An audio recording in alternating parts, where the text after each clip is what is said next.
ஆண்டவர் உங்களை ஆசிர்வதிப்பாராக.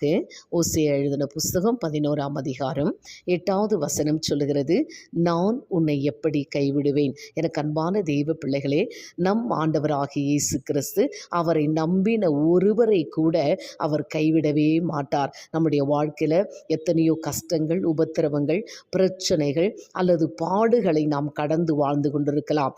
இவைகளின் மத்தியில் நாம் ஆண்டவரை தேடுவோம் என்று சொன்னால் ஆண்டவர் ஒருபொழுதும் நம்மை கைவிடாமல் எல்லா சூழ்நிலைகளிலும் நம்மை கரம் பிடித்து அவர் நடத்துவார். வேதத்தில் தானியேலை சிங்கத்தின் கெபியிலே போட்டார்கள். ஒரு ஜெபிக்கிற தேவ மனிதன் அவருடைய வாழ்க்கையில் கடினமான சூழ்நிலைகள் வந்தபோது ஆண்டவர் சிங்கங்களின் வாயை கட்டி போட்டார். அவரை வெற்றியோடு கூட கைவிடாமல் கரம் பிடித்து ஆண்டவர் சிங்கத்தின் கெபியிலிருந்து வெளியே கொண்டு வந்தார். அந்த தேவன் இன்றைக்கும் ஜீவித்து கொண்டிருக்கிறார். எல்லா விதமான சூழ்நிலைகளிலிருந்து தேவன் உங்களை ரட்சித்து கைவிடாமல் கரம் பிடித்து உங்கள் வாழ்நாளெல்லாம் உங்களை நடத்துவார். God plus.